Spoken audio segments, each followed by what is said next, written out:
Hello' friends, good morning. বহুত দিনৰ মূৰত আজি এটা লং ভিডিঅ' লৈ আহিছোঁ। আজি ভাবিছোঁ কিবা এটা বনাওঁ আৰু আপোনালোকৰ মাজতে শ্বেয়াৰ কৰোঁ। যিহেতুকে বতৰটো আজি ডাৱৰীয়া হৈ আছে, এই ৰ'দ ওলাই এই মানে ডাৱৰীয়া হৈ যায়, সেইকাৰণে ভাবিছোঁ আজি অকণমান জ্বলা জ্বলা কিবা খাই দিওঁ। সেইকাৰণে গতিকে ব'লক দেৰি নকৰি ভিডিঅ'টো আৰম্ভ কৰোঁ। প্ৰথমতে মই অকণমান এতিয়া চাহ বনাই লওঁ। মানে হাজবেণ্ডৰ কালি ৰাতিৰ পৰা খুব চৰ্দি আৰু জ্বৰ, তেওঁ অকণমান চাহ খাব খুজিছে, গতিকে মই চাহটো বহাই লওঁ। আজিৰ ৰেচিপিটো বনোৱাৰ আগত মই প্ৰথমতে মছলাখিনি যোগাৰ কৰিম বুলি ভাবিছোঁ। আৰু এয়া অকণমান সৰিয়হ গুটি ভিজাই থৈ দিওঁ, পিচিবলৈ সহজ হয়। যিহেতুকে আজি দালি নবনাওঁ আৰু আজি মাও নাই, একচুৱেলি মা মিটিং এখনত গৈছে। মই মানে সৰিয়হ গুটি বেছি হ'লে ভাল পাওঁ খাই পিনে, অলপ মছলা মছলা হৈ থাকে ন, সেইকাৰণে। এয়া চাহখিনি খোৱা হোৱালৈ মই এইখিনি ভিজাই থৈ দিলোঁ, অকণমান টাইম থাকিব, চাহটো খাই লওঁ।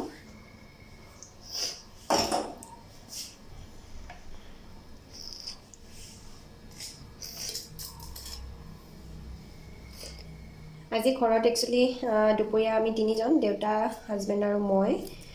মানুহ কম, মই অকণমান বনাম আৰু আজি দালি বনোৱা নহয় বাৰু। ডাঠা শাকটোৱে অকণমান মছলাৰ গ্ৰেভিটো যাতে সানি খাব পাৰে, তেনেকৈ বনাই থৈ দিম। এইখিনি আদা নহৰু মই লৈ লৈছোঁ, কেইটা লৈছোঁ ৰঙা জ্বলা আৰু কেঁচা জলকীয়া। এয়া বজাৰৰ পৰাই অনা, কিন্তু ঘৰত অনাৰ পিছত আকৌ বেছিয়ে ৰঙা হৈ যায় ন, সেইকাৰণে এইকেইটা অলপ এক্সট্ৰাকৈ মায়ে শুকুৱাই থৈ দিছিলে। ৰঙা জলকীয়াটো মই কালাৰৰ কাৰণে ইউজ কৰিম, আৰু ইপিনে ইউজ কৰিম এয়া ঘৰৰে কণ বিলাহী আছিলে, এইখিনি এড কৰি দিম। এতিয়া মই এইখিনি ধুনীয়াকৈ ধুই লওঁ। আৰু এয়া মই এইখিনি ধুই লৈ এতিয়া পিচিব লৈছোঁ। ইপিনে আদা অকণমান বেছি হ'ব, অকণমান ৰাখি দিওঁ। দুটুকুৰা লৈছিলোঁ, ইয়াৰে এতিয়া মই আধা দি দিম। আদা বেছি হ'লেও ভাল নালাগে। যিকোনো বস্তু মানে গ্ৰেভি টাইপকৈ বনালে ৰঙা জলকীয়াটো দিলে এটা ধুনীয়া কালাৰ হয়, তো মই ৰঙা জলকীয়া দিওঁৱেই আৰু কালাৰৰ কাৰণে। আৰু কেঁচা জলকীয়াটো দিলে এটা ধুনীয়া গোন্ধ ওলায়। এইখিনি মই আৰু এবাৰ পিচি ল'ম।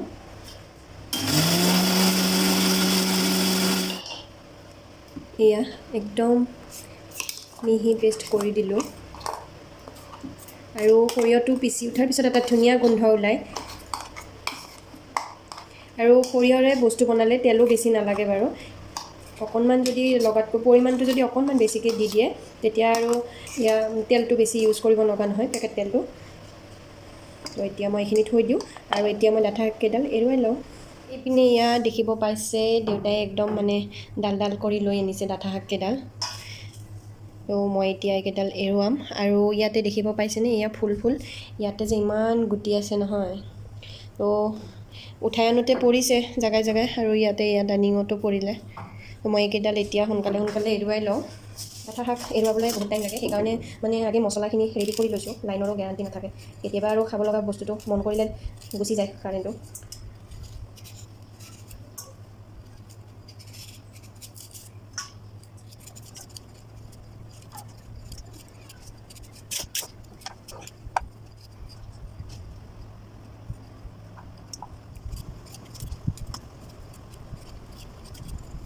বাপৰে, এয়া হৈ গ'ল, অকণমান চেলালোঁ, হাতো বিষাই গৈছে মোৰ এৰুৱাতে।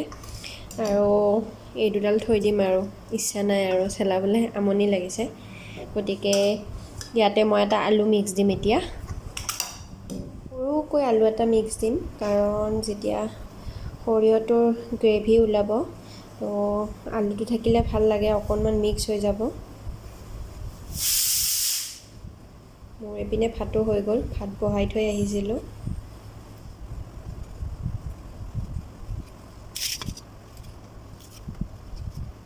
আলুটো অকণমান মোটা মোটাকৈ কাটি দিছোঁ, নহ'লে সৰু সৰুকৈ দিলে ভাঙি যাব। মই এতিয়া বনাবলৈ ৰেডি হৈ গ'লোঁ। এইখিনি মই ধুনীয়াকৈ ধুই ল'লোঁ, বাকী মছলা ৰেডি হৈ আছে। কেৰাহীখন পাতি লওঁ এতিয়া। ভাতটো হৈ গৈছে যেতিয়া আৰু টেনশ্যন নাই, এইটো মই লাহে লাহে বনাই থাকিম। মই কিন্তু খাবলৈ ইমান ভাল নাপাওঁ, তথাপিও ইয়াৰে যিটো গ্ৰেভি সৰিয়হৰ সেইটো খাওঁ আৰু অকণমান, আৰু আলু বাছি বাছি খাওঁ। কোনে কোনে ভাল পায় এয়া ডাঠা শাকটো কমেণ্ট কৰিবচোন, আৰু কোনে কোনে কেনেকৈ খায় নিশ্চয় শ্বেয়াৰ কৰিব, নিশ্চয় জনাব কমেণ্ট কৰি। ময়ো ট্ৰাই কৰিব পাৰিম। এয়া পিঁয়াজখিনিও সৰু সৰুকৈ কাটি ল'লোঁ, আৰু বিলাহীটো দিয়াৰ সময়ত মই ইয়াৰে গুটিটো ওলাই দিম, কাৰণ বিলাহীৰ গুটিটো একচুৱেলি আমি নাখাওঁ আৰু গেষ্ট্ৰিক হয় বুলি কয় বিলাহী গুটিৰ পৰা, সেইকাৰণে। এতিয়া মই পিঁয়াজখিনি দি দিম তেলখিনি গৰম হ'লে। প্ৰথমতে অকণমান দিম এয়া পাঁচফোৰণ। পাঁচফোৰণৰ গোন্ধটো ধুনীয়া হয় তেলত দিলে, আৰু বস্তুটো খাবলৈ সোৱাদ হয়। তাৰপিছত দিম কাটি লোৱা পিঁয়াজখিনি। তেজপাত দিলেও গোন্ধটো ধুনীয়া হয়, কিন্তু তেজপাত নাই, শেষ হৈছে। এয়া পিঁয়াজখিনি এতিয়া অকণমান ৰঙা হৈছে, বেছি ৰঙাও হৈ যাবলৈ নিদিওঁ। এতিয়া মই দি দিম এয়া কাটি লোৱা ডাঠা শাককেইটা। মই ডাঠা শাক বুলি কৈছোঁ, একচুৱেলি পাতটো দিলে শাকেই হ'লহেঁতেন, মই পাতটো দিয়া নাই, গতিকে ডাঠা শাকৰ ঠাৰিকেইডাল দি দিছোঁ আৰু। ঠাৰি বুলিয়ে কৈছোঁ। অকণমান জুইটো মিডিয়াম ফ্লেমত ৰাখি দিছোঁ। তেতিয়া দিম মই এয়া সোৱাদ অনুসৰি নিমখ, হালধি গুড়ি আধা চামুচ অকণমান দি দিছোঁ আৰু। মোৰ মানে 2-3বাৰ নিদিয়ালৈকে শান্তি নহয় মনটো।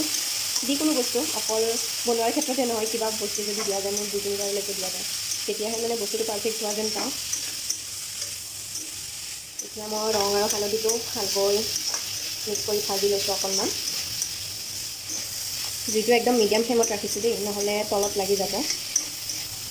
আৰু ইয়াৰ পৰাই যিটো এটা অকণমান পানী টাইপ ওলাব, তো সেইটোতে ডাঠা ঠাৰিকেইডাল অলপ সিজি যাব। অকণমান মিডিয়াম ফ্লেমত এতিয়া ঢাকি থৈ দিম। এতিয়া মই বিলাহীৰ গুটিকেইটা ওলাই লৈছোঁ। এই বিলাহীটো মই সুদাই খায়ো ভাল পাওঁ, মানে ৰুটি ভাতৰ লগত একদম বগৰী গুটিৰ দৰে চোবাই কিবা এটা সোৱাদ লাগে। আৰু ইমান লাগিছে মানে, গধূলিলৈ যদি চাই আহোঁ পিছদিনা পুৱা আকৌ মানে পকি লাল হৈ থাকে, বহুত লাগিছে। আৰু মই মানে বিলাহী গুটি নাখাওঁ, মাহঁতে কেতিয়াবা দিয়ে যদিও কৈ দিওঁ আৰু দিবলৈ মানা কৰোঁ। 2 মিনিটমান পিছত মই ঢাকনিখন গুচাই দিলোঁ, আৰু অকণমান জহি যোৱা যেন হৈছে। এতিয়া দি দিম মই বিলাহীকেইটা।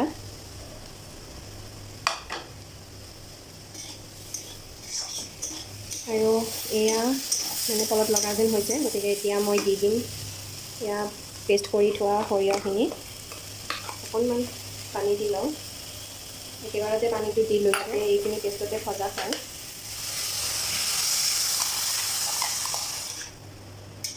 দেখিছেনে কালাৰটো একদম ধুনীয়া হৈছে, আৰু বিলাহী দিলে ধুনীয়া হয় কালাৰটো। এতিয়া মই আকৌ মিডিয়াম ফ্লেমত জুইটো ৰাখি অকণমান সময় ঢাকনি দিম, যাতে সৰিয়হৰ পেষ্টটোতে ডাঠা ঠাৰিকেইডাল সিজি যায়। এয়া কিছু সময়ৰ পিছত ঢাকনিখন গুচাই মই লৰাই দিছোঁ। সৰিয়হৰ যিটো তেল সেইটো ওলাইছে। এতিয়া মই এই পেষ্টখিনিতে ধুনীয়াকৈ ভাজি ল'ম অকণমান। এতিয়া জুইটো বঢ়াই দিম, বঢ়াই দি এতিয়া মছলাটো পূৰা ভাজি দিম। এতিয়া ইয়াতে দিম অকণমান ধনিয়া গুড়ি, অকণমান জিৰা গুড়ি। এতিয়া এইখিনি আকৌ মিক্স কৰি দিম। মছলাটো প্ৰায় ভজা খাইছে, এতিয়া মই পানী দি দিম। এতিয়া আৰু অকণমান দি দিছোঁ। অকণমান এতিয়া উতল অহালৈ ঢাকনিখন দি থৈ দিছোঁ। এয়া ফাইনেল আৰু হৈ যাব এইবাৰ উঠালে। তাৰপিছত একেবাৰে ফাইনেল ৰেটো দেখুৱাই আছোঁ আপোনালোকক। ফাইনেলি এয়া হৈ গ'ল বনোৱা। অকণমান জুলীয়া টাইপ কৰি ৰাখিছোঁ, ইমানো জুলীয়া নহয় বাৰু, বাতিত লোৱাৰ কাৰণে তেনেকুৱা অকণমান বেছি জুলীয়া ৰখা যেন দেখা গৈছে। তো হৈ গ'ল, আজি এনেদৰে ৰাখিলোঁ। কেনেকুৱা হৈছে নিশ্চয় কমেণ্ট কৰি জনাব, আৰু ভিডিঅ'টো চাই কেনে পালে সেইটো নিশ্চয় কমেণ্ট কৰি জনাব।